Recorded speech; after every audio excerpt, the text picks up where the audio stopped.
कक्षा 10वीं में आपका हार्दिक स्वागत है। आज हम देखने जा रहे हैं दूसरी इकाई पाठ क्रमांक 9। जब तक जिंदा रहूं लिखता रहूं, विश्वनाथ प्रसाद तिवारी जी लिखित ये पाठ है। तो इस पाठ का जो नाम है जब तक जिंदा रहूं लिखता रहूं, ये जो वाक्य है वह अमृतलाल नागर जी के हैं। तो अमृतलाल नागर जी का परिचय मैं आपको देती हूँ। अमृतलाल नागर जी एक अच्छे लेखक है, एक समाज सेवक है, सामाजिक कार्यकर्ता है और स्वतंत्रता आंदोलन में उन्होंने हिस्सा भी लिया है और एक अच्छे लेखक है। तो अमृतलाल नागर जी जो है वो एक अच्छे लेखक है और उनका साक्षात्कार लेने के लिए तिवारी जी गए हैं। तो विश्वनाथ प्रसाद तिवारी जी जो है इस पाठ में उन्होंने जो साक्षात्कार लिया है, जो इंटरव्यू ली है प्रश्न पूछकर, वह साक्षात्कार वैसे के वैसे इस पाठ में हमें दिया गया। साक्षात्कार इसका मतलब यह है कि साक्षात्कारकर्ता जो होता है वह सामने वाले व्यक्ति को प्रश्न पूछता है, उसके जीवन के बारे में, उसके भूतकाल के बारे में, साहित्य के बारे में, या कोई प्रेरणादायी प्रसंग हो, उसके जीवन में कोई घटना घटी हो उसके बारे में। और जो मुलाकात करता होता है, जो उत्तर देता है, जवाब देता है साक्षात्कारकर्ता को, तो वह आईने की तरह साफ होता है। प्रश्न पूछने के बाद सही और सच्चा जवाब मिलता है। तो साक्षात्कार एक विधा है जिसके कारण हम जीवन की सच्चाई, दूसरों की सच्चाई सामने ला सकते हैं। तो आपने टीवी पर साक्षात्कार देखे होंगे, बड़े बड़े नेता जो है उनको बुलाया जाता है मंच पर और टीवी पर दिखाया जाता है, उनका साक्षात्कार लिया जाता है, उन्हें प्रश्न पूछे जाते हैं और प्रश्न पूछने के बाद वो आमने सामने जवाब देते हैं। तो इस पाठ में लेखक जो है तिवारी जी जो है विश्वनाथ प्रसाद तिवारी जी ने अमृतलाल नागर जी को कुछ प्रश्न पूछे हुए।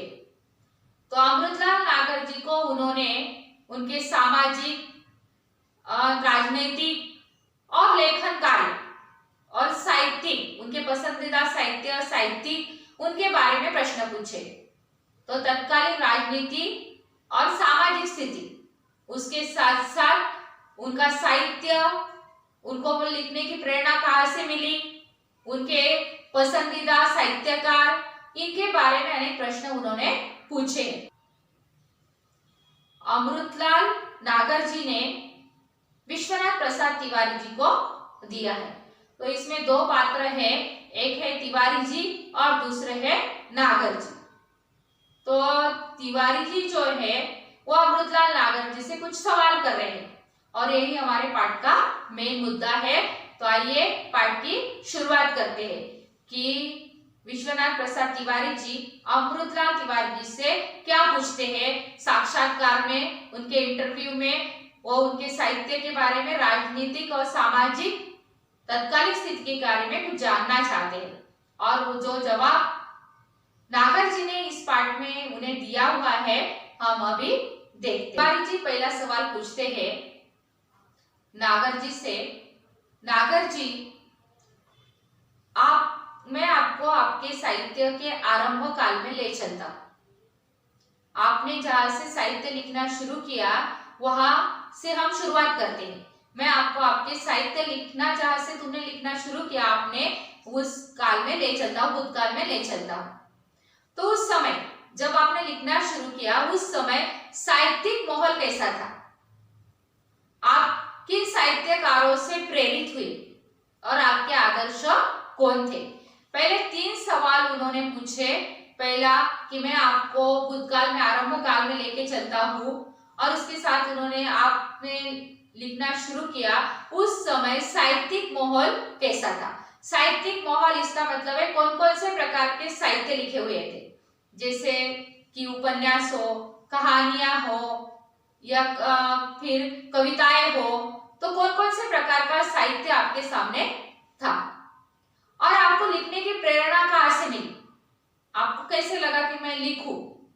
किन साहित्यकारों से आपको प्रेरित किया, इंस्पायर किया, आपको किससे प्रेरणा मिली कि मैं लिखना शुरू करूं ऐसे आपको लगा, और आपके आदर्श साहित्यिक कौन कौन थे। आपको लगता है कि मैं इनसे प्रेरित होकर, इनका आदर्श, आइडियल पर्सन, इनका आदर्श लेकर मैंने लिखना शुरू किया, ऐसा आपको लगता है तो वो कौन थे। तो ऐसे 3 प्रकार के सवाल उन्होंने उनको पूछे। तो नागर जी जो है वो उत्तर देना, तिवारी जी को उत्तर देना शुरू करते हैं और उनके प्रश्न पूछे थे कि उन्होंने लिखने को आरंभ कैसे किया। तो कह रहे कि मैंने लिखने को शुरुआत नहीं की थी, मैंने तो पढ़ने को शुरुआत की थी। और उन्होंने पढ़ने से शुरुआत की और सबसे पहले उन्होंने पढ़ा कवियों को। तो उनको कविताएं पढ़ना बहुत अच्छा लगता था और उन्होंने कविताएं पढ़ना शुरू किया। तो पहले उन्होंने सनेह जी की कविताएं पढ़ी। सनेह जी जो कवि है उनकी कविताएं उन्होंने पढ़ी। उसके बाद उन्होंने अयोध्या सिंह उपाध्याय जो थे उनकी कविताएं पढ़ी। अयोध्या सिंह उपाध्याय की कविताएं पढ़ी और वो कह रहे हैं कि छापे का अक्षर जो है, छापा ये जो कविता संग्रह है उसका जो अक्षर है उनका पहला मित्र था। तो इस तरह उन्होंने कविताएं पढ़ना शुरू किया। उसके बाद उन्होंने कहा कि हमारे सामने उस समय प्रेमचंद का साहित्य था। प्रेमचंद एक हिंदी के प्रसिद्ध लेखक है, कवि है, कहानीकार है। उनकी कहानियां, प्रेमचंद की कहानियां आपने सुनी होगी। तो प्रेमचंद के उनके सामने था कौशिक थे। कौशिक भी अच्छे लेखक थे उस समय हिंदी के। आज भी कौशिक और प्रेमचंद के साहित्य लोग बहुत रुचि लेकर पढ़ते हैं। तो कह रहे उस समय उनके सामने प्रेमचंद और कौशिक का साहित्य था। बंकिम के उपन्यास थे और उन्होंने बंकिम के उपन्यास पढ़े। उसके बाद शरद चंद्र के, और फिर उन्होंने 1930 में प्रभात कुमार मुखोपाध्याय जो है, लेखक है प्रभात कुमार मुखोपाध्याय, उनका कहानी संग्रह देशी और विलायती, ये उन्होंने 1930 में पढ़ा था। उसके बाद उन्होंने 1930 में ही बंकिम के उपन्यास पढ़ डाले थे। तो बंकिम के उपन्यासों में उन्होंने आनंदमठ, देवी चौधरायनी और राजस्थानी थीम पर लिखा हुआ उपन्यास उन्होंने पढ़ा था। तो इस तरह उन्होंने इन उपन्यासों के नाम दिए हुए हैं आनंदमठ, देवी चौधरायनी और उसके साथ साथ राजस्थानी थीम पर लिखा हुआ उपन्यास उन्होंने 1930 में ये पढ़ डाले थे। और कहानी संग्रह उन्होंने पढ़ा था देशी और विलायती, प्रभात कुमार मुखोपाध्याय का, लेखक है प्रभात कुमार उपाध्याय, उनका कहानी संग्रह है देशी और विलायती। इस तरह उन्होंने कवि, उपन्यासकार और उसके साथ साथ कहानी, इन तीनों को पढ़ना उन्होंने शुरू कर दिया था। नागर जी से पूछते हैं कि ये सारे जो लेखक है वो आपके आदर्श हैं, क्या आपने इनसे आदर्श सामने रखकर आपने लिखना शुरू किया। तो उसके बाद नागर जी उत्तर देते हैं। नागर जी कहते हैं नहीं, इसमें से कोई आदर्श नहीं, कोई लेखक मेरे लिए आदर्श लेखक नहीं था, ना तो इनसे प्रेरित होकर मैंने लिखना शुरू किया। तो वो कह रहे हैं वो तो अपने आप हुआ। तो साइमन कमिश्नर के बहिष्कार के समय 1928 और 1929 की बात वो कर रहे हैं। 1928-1929 में साइमन कमिश्नर के बहिष्कार के बाद लाठीचार्ज हुआ और इसी लाठीचार्ज में निर्दोष लोगों पर लाठी चलाई गई। उस समय उनकी दुख, दर्द, पीड़ा देखकर जो नागर जी है उनके मन को बहुत दुख हुआ और ये जो कविता है समाज जागरण के लिए वो अपने आप अंदर से फूटी, अपने आप उन्होंने लिखी। ये सारा सब कुछ देखकर, बहिष्कार, लाठीचार्ज देखकर ये कविताएं उन्होंने, पहली कविता काहो लाठी खाए, कब लोह काहो लाठी खाए, ये कविता उनके अंदर से अपने आप फूटी और वो कह रहे हैं यहाँ से ही मेरे लिखान का आरंभ मानिए। यही से उन्होंने लिखना शुरू किया। विश्वनाथ प्रसाद तिवारी जी नागर जी से प्रश्न पूछते हैं कि इसके बाद आप राजनीति में क्यों नहीं गए, आपने राजनीति में हिस्सा क्यों नहीं लिया? तो फिर नागर जी तिवारी जी को उत्तर देते हैं, कहते हैं कि मैं राजनीति की ओर नहीं गया क्योंकि उनके पिताजी जो थे वो सरकारी कर्मचारी थे और उस समय अंग्रेज सरकार का राज था और सरकारी कर्मचारी का बेटा अगर राजनीति में जाए और सरकार के खिलाफ कोई कदम उठाए ये नहीं हो सकता था। इसीलिए उनके पिताजी सरकारी कर्मचारी थे, इसलिए वो राजनीति में नहीं गए। और उन्होंने कहा कि मेरी रुचि 1929 में मेरी रुचि जो थी वो पढ़ने की ओर बढ़ी और सामाजिक कार्यों में उन्होंने हिस्सा लेना शुरू कर दिया। 1929 में उनकी जो रुचि थी, उनका जो इंटरेस्ट था, वो ज्यादा से ज्यादा पढ़ने लगे, किताबें, कहानी, कविताएं पढ़ने लगे और उसके साथ साथ सामाजिक कार्यों में लोगों को मदद करने लगे, सामाजिक कार्यों में हिस्सा लेने लगे। और फिर वह कह रहे उसी समय 1943 में उनका एक कहानी संग्रह जो है वो छपा, अपशकुन। अपशकुन ये जो उनकी कहानी थी, पहली कहानी थी, 1933 में छपी और वह लेखक से कह रहे हैं उस समय आपके गोरखपुर के मन्नन द्विवेदी लिख रहे थे और एक लेखक का नाम आया हुआ है मन्नन द्विवेदी, ये लेखक का नाम है, गोरखपुर के रहने वाले हैं और वो उस समय लिख रहे हैं कि चंडी प्रसाद रुदेश जो है वह उनके साहित्य ने बहुत प्रभावित किया और उनका लिखने का जो असर है वह उनके मन पर, लेखक के मन पर गहरा असर हुआ, उनको उनके लिखान ने बहुत प्रभावित किया।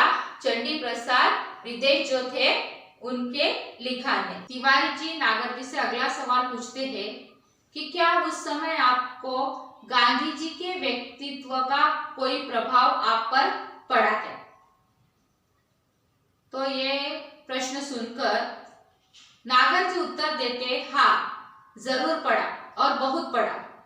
गांधी जी से बहुत लोग प्रेरित हुए थे उस समय स्वतंत्रता आंदोलन में हिस्सा लेने के लिए, परंतु वो कह रहे हैं कि मेरे पिताजी ने मुझे आंदोलनों में हिस्सा लेने से रोका क्योंकि उनके पिताजी जो है वो सरकारी कर्मचारी थे और इसके कारण उन्होंने अपने बेटे को आंदोलनों में हिस्सा नहीं लेने दिया।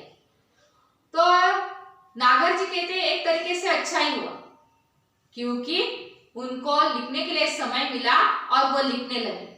अगर वो आंदोलन में हिस्सा लेते वो तो लिख नहीं पाते और इसलिए उन्होंने आंदोलन में हिस्सा नहीं लिया और गांधी जी से वो प्रभावित हुए, परंतु उन्होंने लिखना शुरू किया।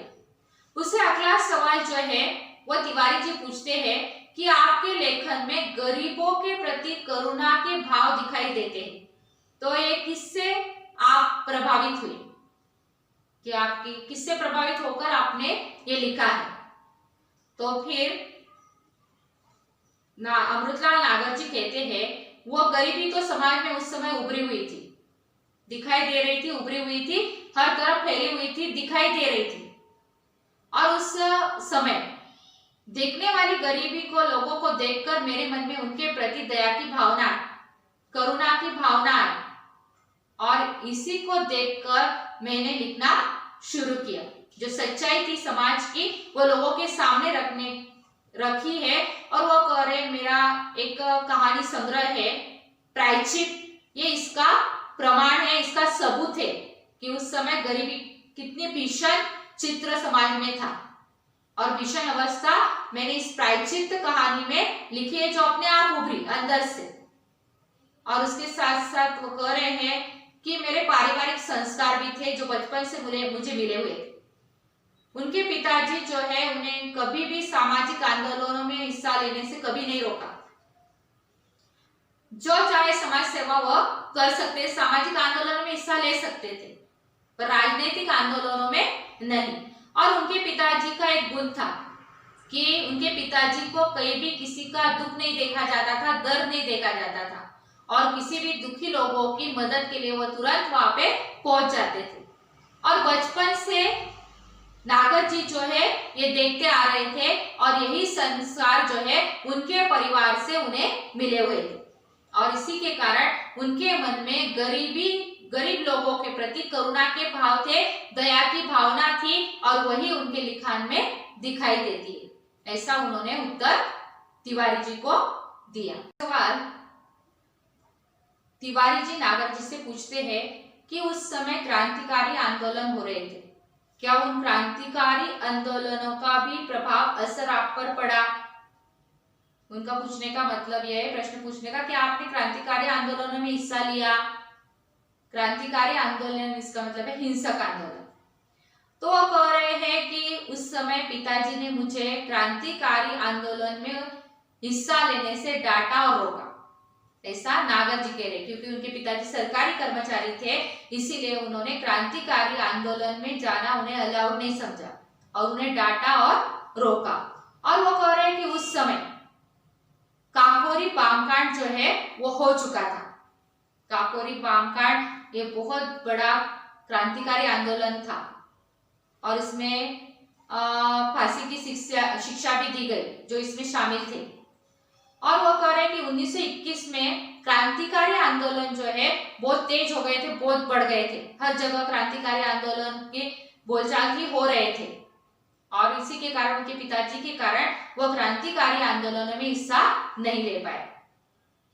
फिर तिवारी जी अगला सवाल उनसे पूछते हैं कि क्या आपके ऊपर सामाजिक आंदोलनों का प्रभाव पड़ा, जैसे आर्य समाज जैसे आंदोलन जो हो रहे थे, आर्य समाज के से, उसका प्रभाव आप पर पड़ा, उसका असर पड़ा?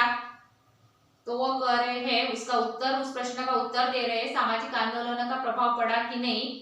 तो फिर नागर जी कहते हैं आरंभ में, शुरुआत में जरूर पड़ा, इसका असर मुझ पर हुआ। सामाजिक आंदोलनों का असर उन पर बहुत हुआ आरंभ में, शुरू में। और वो कह रहे हैं कि एक अच्छी बात थी कि उनके पिताजी ने उन्हें सामाजिक आंदोलनों में से हिस्सा लेने के लिए कभी नहीं रोका।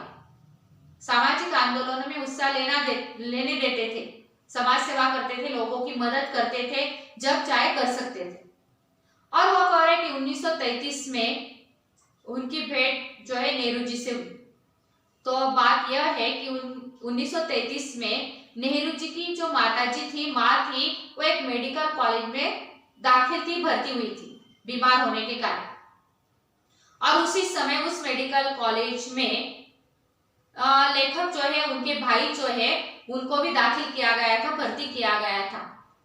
और उस समय उनकी पहचान नेहरू जी की माताजी से हुई और नेहरू जी की माताजी के पास कश्मीरी लोगों का आना जाना था, उनके सिवा वहां पे कोई नहीं आता था उनसे मिलने के लिए। और लेखक जो है रोज नेहरू जी की माँ से मिलने के लिए वो अस्पताल में, उस मेडिकल कॉलेज में जाते थे। और उस समय बात यह थी कि जब नेहरू जी की माँ बीमार थी, मेडिकल कॉलेज में दाखिल थी, उस समय नेहरू जी जेल में थे। और जब वो जेल से छूटे तो उनकी भेंट हुई, उनकी पहचान हुई, प्रायः हमेशा जहाँ पे हुआ करती थी उनकी भेंट हुई। और उन्होंने नेहरू जी से बहुत सारी बातें की, अलग अलग तरह की, सब तरह की बातें, बहुत खूब बातें की। तो इस तरह वो नेहरू जी से उनकी मुलाकात हुई। फिर अगला सवाल तिवारी जी ने नागर जी से पूछा कि आपका पहला उपन्यास कौन सा है? तो नागर जी ने कहा, बताया नागर जी ने, मेरा पहला उपन्यास जो है वह मैंने लिखना शुरू किया 1944 और 1944 में लिखना महाकाल, ये उपन्यास उन्होंने लिखा। उपन्यास का नाम है महाकाल और वह छपा 1944 में। तो 1944 में उनका महाकाल उपन्यास छपा और जब वो बंगाल से वापस आए थे तब उन्होंने ये लिखा हुआ था। महाकाल उपन्यास उन्होंने बंगाल से वापस आने के बाद लिखा, ऐसा नागर जी कह रहे। फिर तिवारी जी कहते हैं कि यही जो महाकाल जो उपन्यास है, क्या बाद में वह भूख इस नाम से प्रसिद्ध हुआ? तो कहते हैं हाँ। तो महाकाल इस उपन्यास का नाम बदलकर उसका नाम बाद में बुक रखा गया। बुक इस नाम से वह प्रसिद्ध हुआ। तो नागर जी उत्तर देते हैं हाँ, यही उपन्यास है जिसका नाम ट्रांसफर किया गया था, महाकाल से बुक रख दिया गया था। तो इस तरह कुछ सवाल, कुछ जवाब तिवारी जी और नागर जी के बीच में साक्षात्कार हो रहा है और वो हमने देखा। तो पाठ का अगला जो भाग है, हिस्सा है, हम अगले पीरियड में देखेंगे। अभी हमने ये जो साक्षात्कार मुलाकात देखी, यह उनके सामाजिक आंदोलन, उनके लेखन, उनके क्रांतिकारी आंदोलनों के बारे में चर्चा हमने देखी। तो अगले भाग में हम और जानकारी प्राप्त करेंगे। तो इन 2 पेज पर जो प्रश्न हैं स्वाध्याय के, कुछ प्रश्न मैंने यहाँ पे दिए हुए हैं। तो ये स्वाध्याय के प्रश्न आपको होमवर्क नोटबुक में लिखने हैं। धन्यवाद दोस्तों, मिलते हैं अगले